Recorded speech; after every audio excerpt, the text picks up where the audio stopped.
Is the time 1962? The Chinese expansionist dragon has already gulped the Tibetan Plateau. It has shown its clear intent towards its audacious five-finger policy. Now, it has sensed an opportunity to exploit the naivety and incompetence of Indian PM Jawaharlal Nehru. While preparing for an all-out war and overwhelming the Indian armed forces, the communist despots are enticing Mr. Nehru in their sweet talks of Hindi-Chini Bhai-Bhai. Hi and welcome to TFIPost. I'm your host Sabita Mishra. If you're watching us on YouTube, please subscribe and press the bell icon to get all the latest updates. If you're watching us on Facebook, do like, share and follow the page. Let's begin with the video report. The Chinese parties are advancing at a brisk pace and have reached an alarming proximity. Sensing the inevitable threat, the Indian armed forces repeatedly urged Mr. Nehru to accept their plans to fight the large-scale Chinese intrusion. But these expert defense opinions fell on deaf ears, and Gandhian liberal Nehru foolishly accepts the proposal of his bureaucratic courtier. Facing a massive backlash for his inaction, Mr. Nehru implemented the forward policy against the repeated advice of the army. The so-called flag bearer of peace, Mr. Nehru refutes the army's claim, citing his belief that Chinese would not attack. Soon, the inevitable happens, and Mr. Nehru realizes that his adamant behavior and blind trust on the Chinese and his advisors have invited a great dragon army in the Indian territory. Now the war has begun between defiant and valiant Indian soldiers with untiring will to defend their motherland and the well-prepared, well-equipped Chinese soldiers. The Chinese had state-of-art weaponry. They had the geographical advantage, a well-cut-out strategy, and had numbers on their side. But what they lacked was the will and moral that Indian soldiers live and die with. A classic case of man versus machine.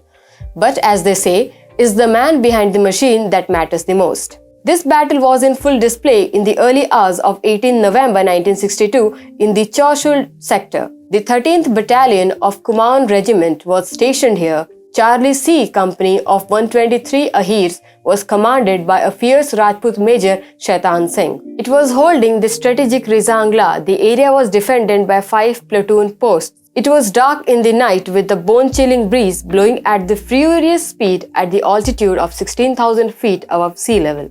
The atmosphere was not even conducive for normal metabolic activities, let alone patrolling or fighting.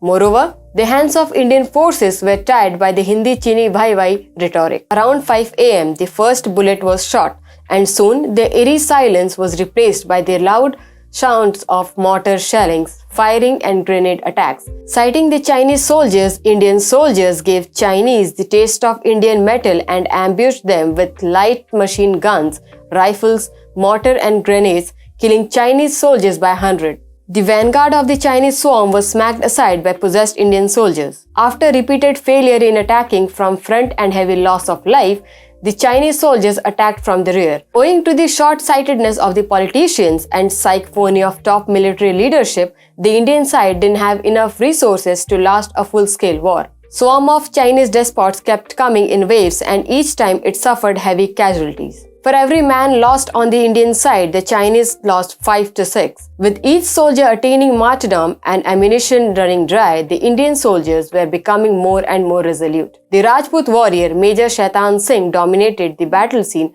and reorganized defenses. He moved from one platoon post to another like a man possessed and boosted the morale of his overpowered platoons. The Indian soldiers fought till the last round and even with bare hands, but eventually the numbers played their roles and the Chinese overpowered the remaining soldiers of the platoon. By then, 114 Indian bravehearts had thwarted the full-throttle attack of more than 2,000 Chinese soldiers and had sent countless of them in their final resting place. This exemplary courage was unearthed when the crimson ice melted from the peaks of Rezangla. The passersby witnessed that each Indian soldier had his finger on the trigger and died fighting till his last breath. Major Shaitan Singh was found behind a boulder, sitting in a royal posture with a gun in his hand.